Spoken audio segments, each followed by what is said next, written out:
Hi, and welcome. You're listening to the X22 Report. My name is Dave, and this is episode 832B, and today's date is December 2nd, 2015, and the title of this episode is Russia Presents Proof That Turkey and the U.S. Work with ISIS and Control the Oil Sales. Now, before I get started, I just want to make an announcement. The interview with James Fetzer has been uploaded to the X22 Report Spotlight YouTube channel. You can go right over to YouTube, just type in X22 Report Spotlight, it'll bring you right to the video, or you can come over to the x22report.com site, scroll down a little bit, look over to your right hand side, you'll see the interview right there, or you can go to newssentinel.com and you can find the video on there.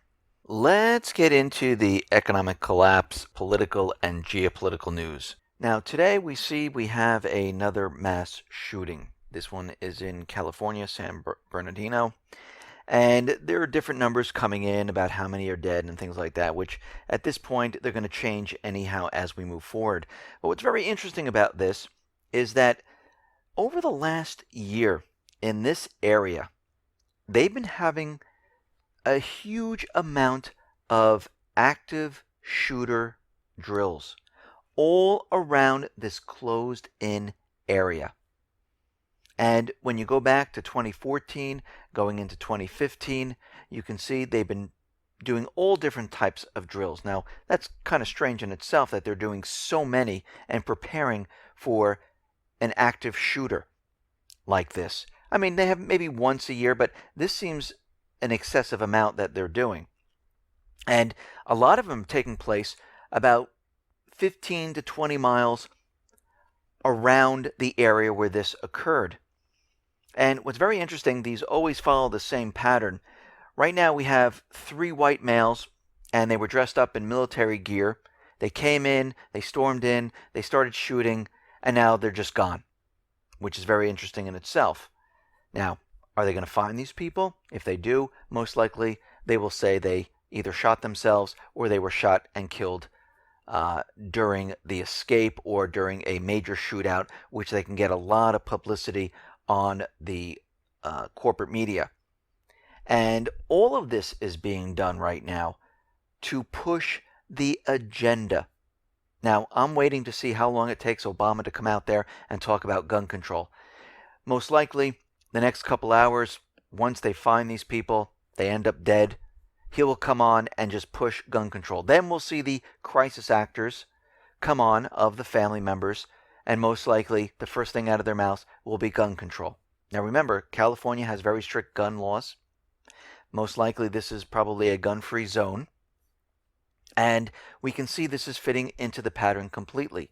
I mean, you have to wonder, what is the motive of people doing this? If you notice, most of these, there is no motive whatsoever.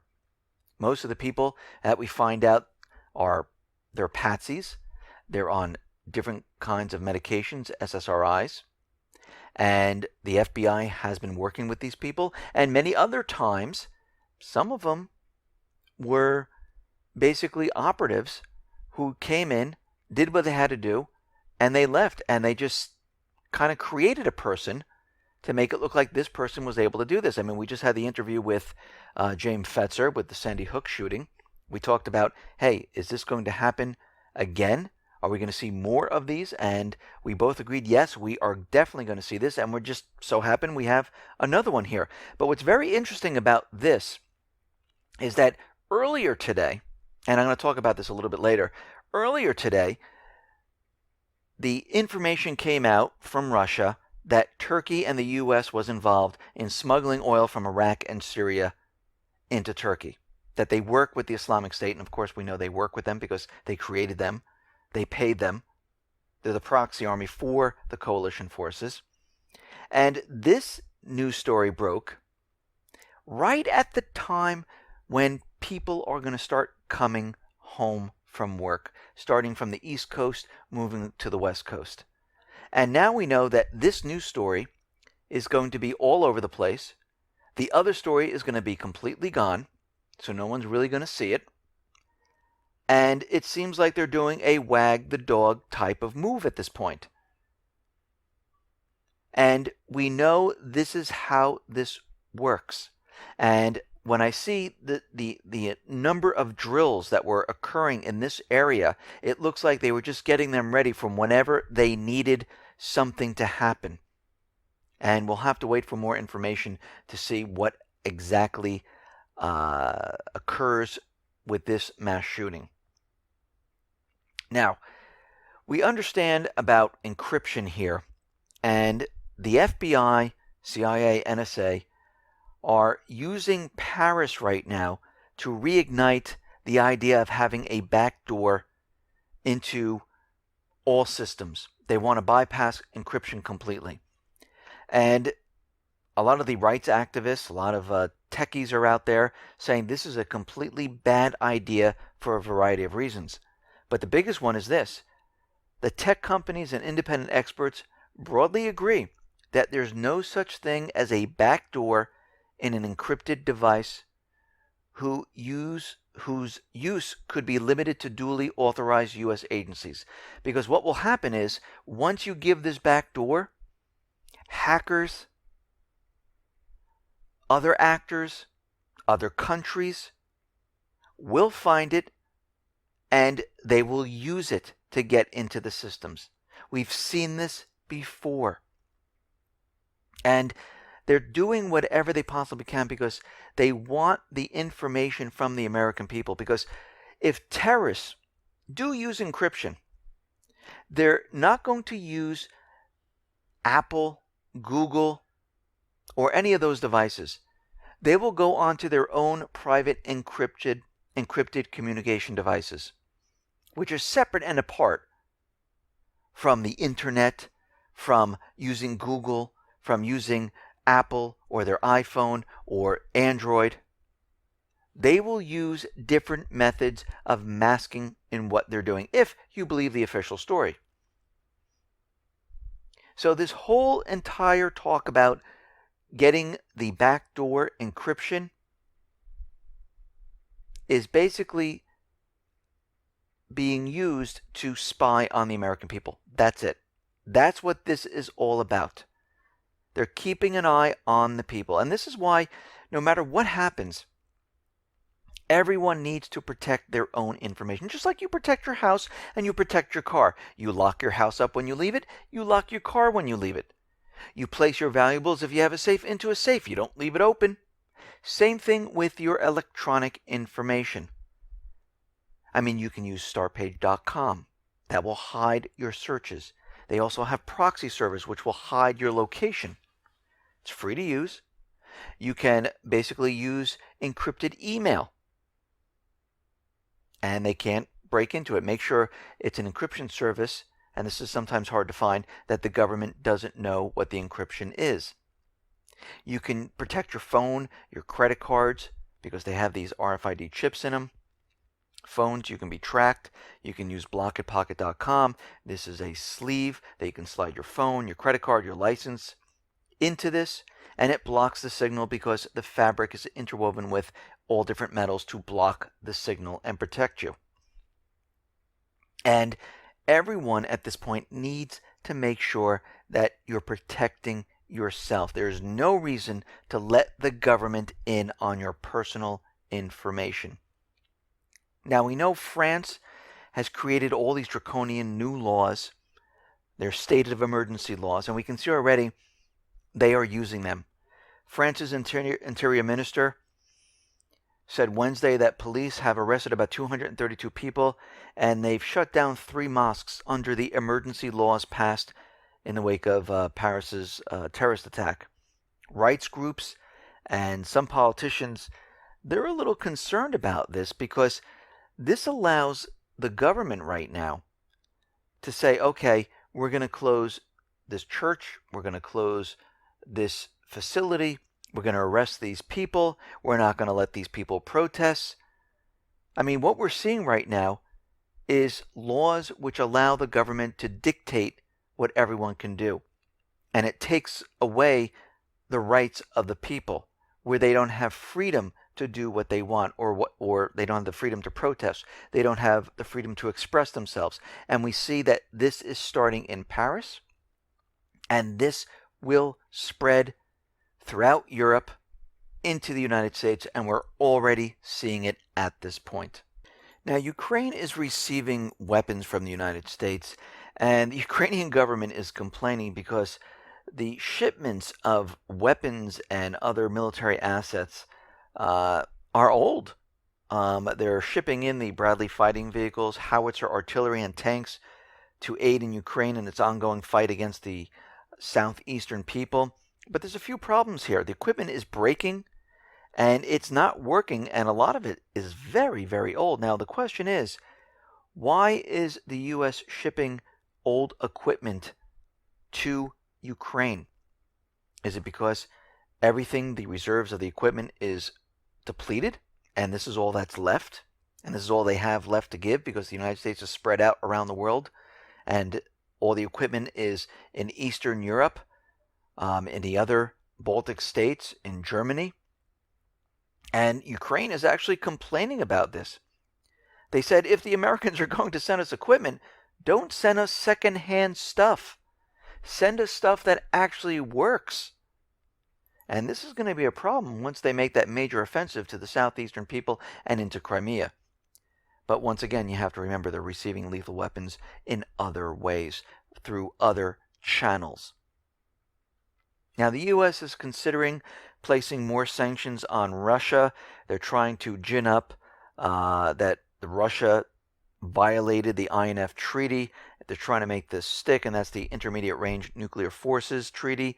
And right now they're not having any luck with this, but they're going to keep trying because they want to place more sanctions on Russia because they are trying to pressure Russia into backing off now in Ukraine, backing off in Syria, and this is not going to work. Right now, the United States and its NATO allies are meeting to get together to talk about NATO aggression. They're meeting in Brussels, and they're thinking up new ways to go after Russia at this point.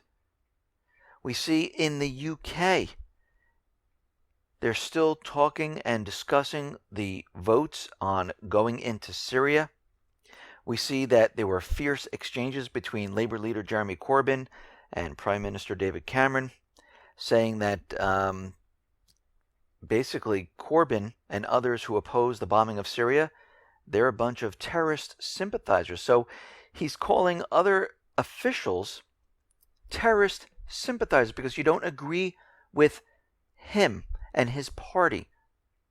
And that's what every single one of these countries do, because fascism is, if you're not with us, you're against us.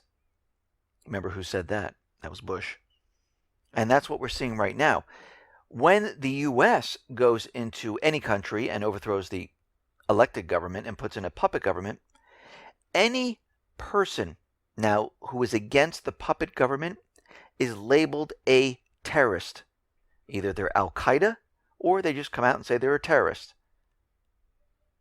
So this is exactly the same thing. Now, if the vote goes the other way and they don't vote to go into Syria, I wouldn't be surprised if there was some type of false flag event from the Islamic State in the UK to sway everyone to go the other way.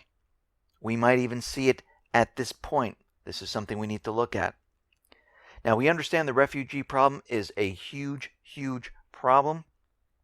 And in Sweden, 14,000 illegal immigrants who are awaiting deportation, they just simply disappeared off the radar. Swedish police told local media they don't know where these people are. Nobody does. They just disappeared. Now, we understand that the United States goes into different countries, they remove the elected governments, and they place a puppet government to replace the elected government. Now, I'm looking at pictures on the X22Report.com site, which you can see on YouTube. You'll see them there. And I have them showing before and after what Iraq looks like, what Libya looks like before the U.S. got involved, after the U.S. got involved, what Yemen looks like, what Syria looks like.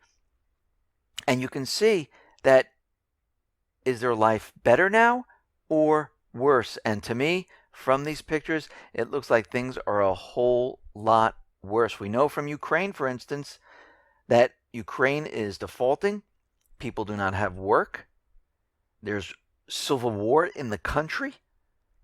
And the people are sick and tired of this puppet government that the United States placed in their country. Now, we see the U.S. is now bringing in the Islamic State into Libya. Right now, they're saying there's about 2,000 to 3,000 Islamic State fighters, the proxy army for the United States government central bankers. They are in Libya right now, and they're looking to control more territory. But what's really interesting about this, and this is the same thing they did in Syria and Iraq, the Islamic State right now is moving towards the oil exporting ports and the terminals to take control of oil production. Because who has who has control of the oil production in Libya right now? Not the puppet government, but the elected government in Libya, who's located in Tripoli. Now the Islamic State is battling for these areas. This is what the Islamic State in Syria, they took over the oil fields, the refineries, and they were using the oil to fund the operation. Well, actually, the U.S. was using the oil to fund the operation, and Turkey was helping them bring the oil convoys through Syria into Turkey. The same thing is happening in Libya right now. They're going after the oil because this is the instructions the U.S. has given their proxy army. Recapture those areas. We need to take control of the oil. Now, there's reports that the Islamic State is now being trained to fly planes in Libya. They have flight simulators there, and they're training them most likely to set up some type of safe zone in Libya, because they could say, oh, they're flying planes. We need to set up a complete blanket and basically control the airways. And we can see this is where they're moving towards. Turkey is going to establish a base in Qatar. Turkish and Qatar armies conducted their first joint military drill, and basically what they're doing is they're going to be setting up a base. A lot of the Turkish military is going to be placed in Qatar, and from now on, visas have been lifted between Turkey and Qatar. The citizens of the two countries can now travel easily between the two. This was a last-minute thing that Erdogan said he had to do. Well, of course, we know that Qatar, Saudi Arabia, Jordan, Turkey, they're all getting ready for battle inside Syria. Turkey has deployed 2,000 Islamic State terrorists to Syria this week. Russia Defense Ministry unveiled data to show that, yes, they have released 2,000 militants, 120 metric tons of ammunition, and 250 vehicles have been redeployed from the Turkish territory into Syria. So right now, we have the United States government central bankers and Turkey controlling the Islamic State, bringing the oil from Iraq and Syria into Turkey, not paying for it, stealing, and selling it in the open market. Iraq is saying, without a doubt, the U.S. and the Islamic State work together. They have absolute proof at this time. Russia has presented detailed evidence of how Turkey and the U.S. go ahead and supply the Islamic State with the oil, allow them free passage through Syria into Turkey, and basically Erdogan, the U.S., they're all saying this is not true. We have no knowledge of this. This is not proof at all. I mean, they're just coming up with anything, and they're really stuck at this point because they have evidence, they have documentation. They're following the oil, they're following the funds, and they're watching where all this goes. We see the Russian General Staff says, despite the mounting evidence that the U.S.-led coalition in Syria and Iraq is striking the convoys and striking the Islamic State, they're saying they're not striking any convoys of oil trucks heading into Turkey. We have proof of it. We see no strikes on the convoys by the coalition. We've been watching with satellite. And basically, they're only tripling in the number of strategic UAVs to monitor what is going on there, to make sure they have clear passage into Turkey. So what we're seeing right now is the United States and Turkey, they're being called out on this, that they're involved in all of this. And this is why we most likely saw this mass shooting today. I mean, it's fitting most agendas, but it's a complete distraction because this came out and it was on the corporate media.